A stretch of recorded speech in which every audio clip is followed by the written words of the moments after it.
Hello and welcome, Fright fans, to this, the Horror Story Corner, where today we have a tale of murder and madness, written by Edgar Allan Poe.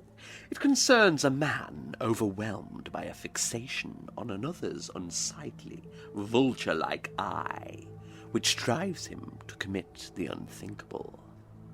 After doing so, he is visited by the local police and confidently shows them around his crime scene.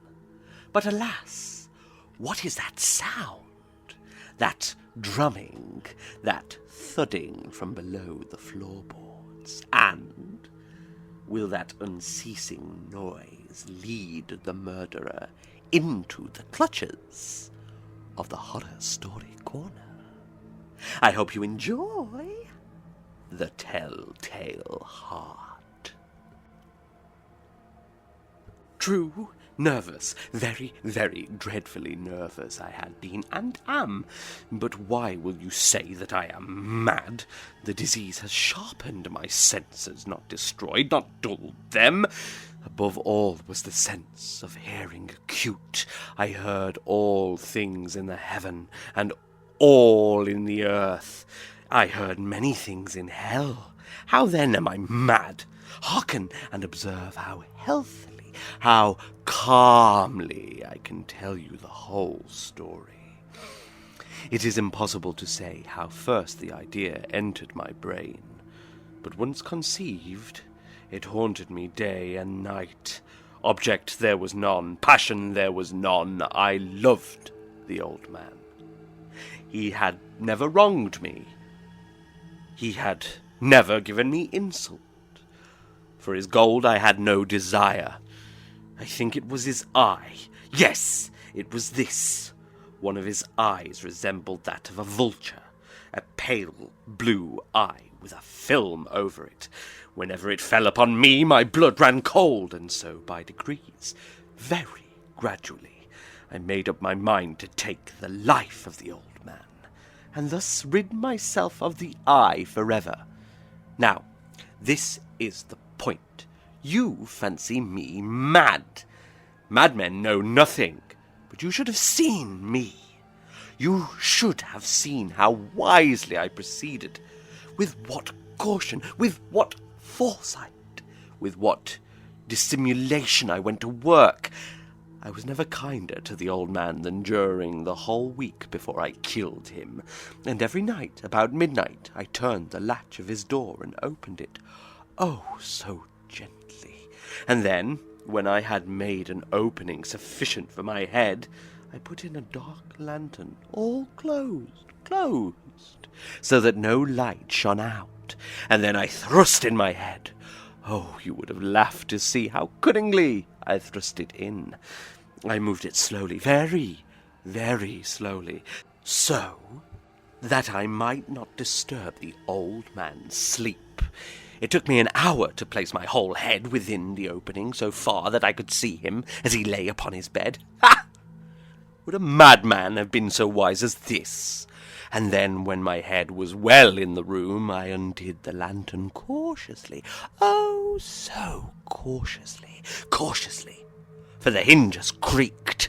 I undid it just so much that a single thin ray fell upon the vulture eye. And this I did for 7 long nights, every night just at midnight. But I found the eye always closed, and so it was impossible to do the work. For it was not the old man who vexed me, but his evil eye. And every morning, when the day broke, I went boldly into the chamber and spoke courageously to him, calling him by name in a hearty tone, and inquiring how he had passed the night. So you see, he would have been a very profound old man indeed to suspect that every night, just at 12, I looked in upon him while he slept. Upon the 8th night, I was more than usually cautious in opening the door. A watch's minute hand moves more quickly than I did. Never before that night had I felt the extent of my own powers, of my sagacity. I could scarcely contain my feelings of triumph to think that there I was, opening the door little by little, and he not even to dream of my secret deeds or thoughts. I fairly chuckled at the idea, and perhaps he heard me, for he moved on the bed suddenly, as if startled. Now you may think that I drew back, but no. His room was as black as pitch with the thick darkness, for the shutters were close fastened through fear of robbers, and so I knew that he could not see the opening of the door, and I kept pushing it on steadily. I had my head in, and was about to open the lantern when my thumb slipped upon the tin fastening, and the old man sprang up in the bed, crying out, "Who's there?" I kept quite still and said nothing. For a whole hour I did not move a muscle, and in the meantime I did not hear him lie down.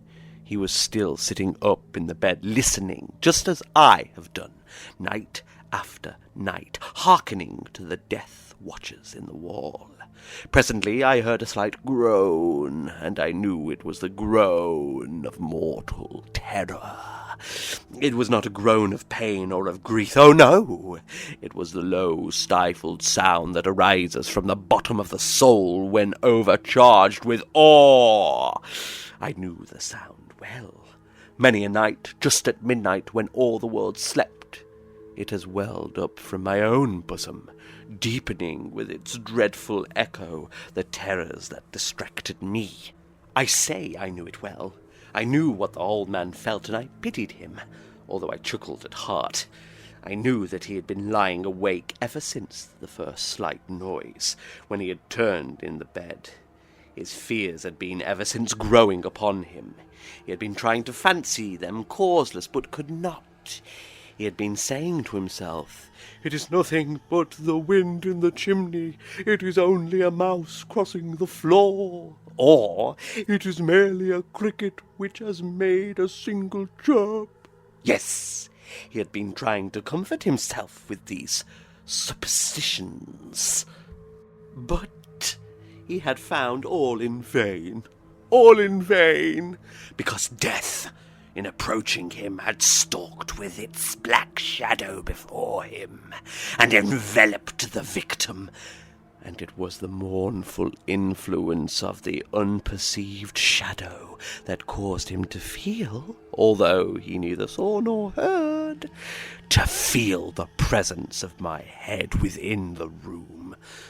When I had waited a long time, very patiently, without hearing him lie down, I resolved to open a very, very little crevice in the lantern. So I opened it. You cannot imagine how stealthily, until, at length, a single dim ray, like the thread of the spider, shot out from the crevice and fell upon the vulture eye. It was open, wide open, and I grew furious as I gazed upon it. I saw it with perfect distinctness, all a dull blue, with a hideous veil over it that chilled the very marrow in my bones.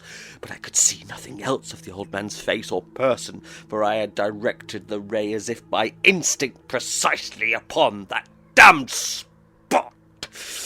And now, have I not told you that what you mistake for madness is but over-acuteness of the senses? Now, I say there came to my ears a low, dull, quick sound, such as a watch makes when enveloped in cotton. I knew that sound well, too. It was the beating of the old man's heart. It increased my fury as the beating of a drum stimulates the soldier into courage. But even yet, I refrained and kept still. I scarcely breathed. I held the lantern motionless. I tried how stealthily I could maintain the ray upon the eye. Meantime the hellish tattoo of the heart increased. It grew quicker and quicker and louder every instant. The old man's terror must have been extreme. It grew louder, I say, louder every moment. Do you mark me well? I have told you that I am nervous, so I am. And now, at the dead hour of night, amid the dreadful silence of that old house, so strange a noise as this excited me to uncontrollable terror. Yet for some minutes longer I refrained and stood still, but the beating grew louder. I thought the heart must burst, and now a new anxiety seized me. The sound would be heard by a neighbour. The old man's hour had come. With a loud yell, I threw open the lantern and leaped into the room. He shrieked once, only once. In an instant I dragged him to the floor and pulled the heavy bed over him. I then smiled gaily, to find the deed so far done. But for many minutes the heart beat on with a muffled sound. This, however, did not vex me. It would not be heard through the wall. At length it ceased. The old man was dead. I removed the bed and examined the corpse. Yes, he was stone dead. I placed my hand upon the heart and held it there many minutes. There was no pulsation. He was stone dead. His eye would trouble me no more. If you still think me mad, you will think so no longer when I describe the wise precautions I took for the concealment of the body. The night waned, and I worked hastily, but in silence. First of all, I dismembered the corpse. I cut off the head, and the arms, and the legs. I then took up 3 planks from the flooring of the chamber, and deposited all between the scantlings.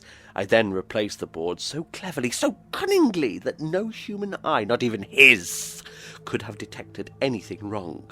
There was nothing to wash out, no stain of any kind, no blood spot whatever. I'd been too wary for that. A tub had caught all.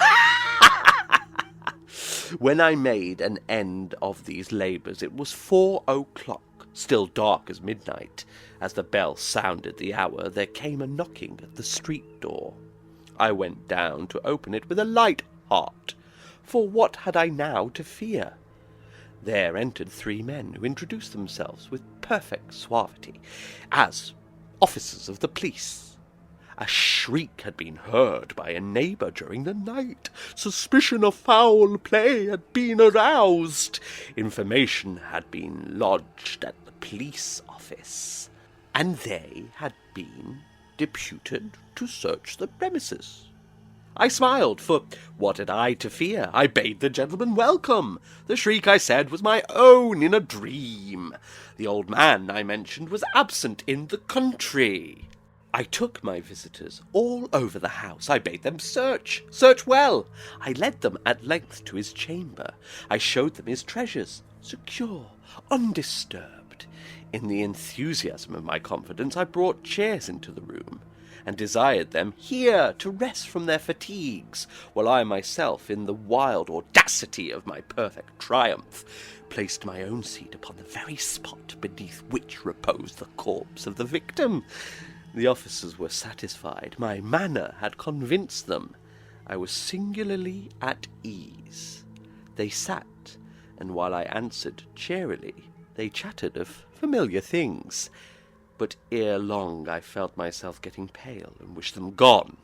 My head ached, and I fancied a ringing in my ears, but still they sat and chatted.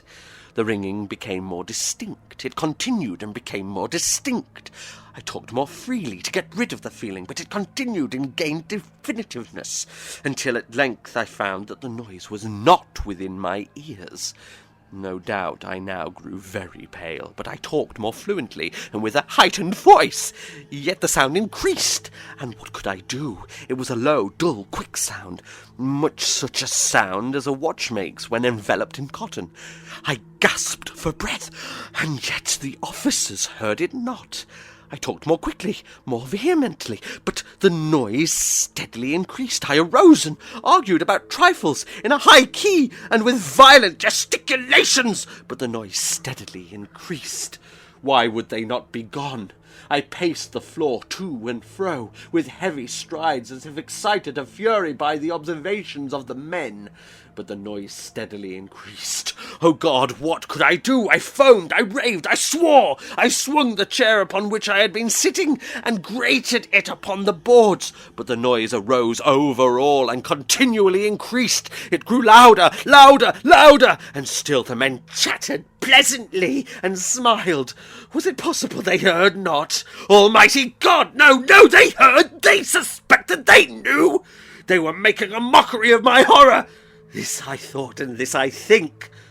But anything was better than this agony. Anything was more tolerable than this derision. I could bear those hypocritical smiles no longer. I felt that I must scream or die. And now again. Hark! Louder! Louder! Louder! Villains! I shrieked. Dissemble no more. I admit the deed. Tear up the planks. Here, here. It is the beating of his hideous heart. Well, looks like our narrator might be in a bit of a pickle. Surely it will be quite challenging to explain away the body parts below the floorboards. Let's not worry, however. A stay in prison is far better than a sojourn into the deepest parts of the horror story corner. After all, here the beating of the hideous heart never ends. Thank you for listening, and as ever, sleep well.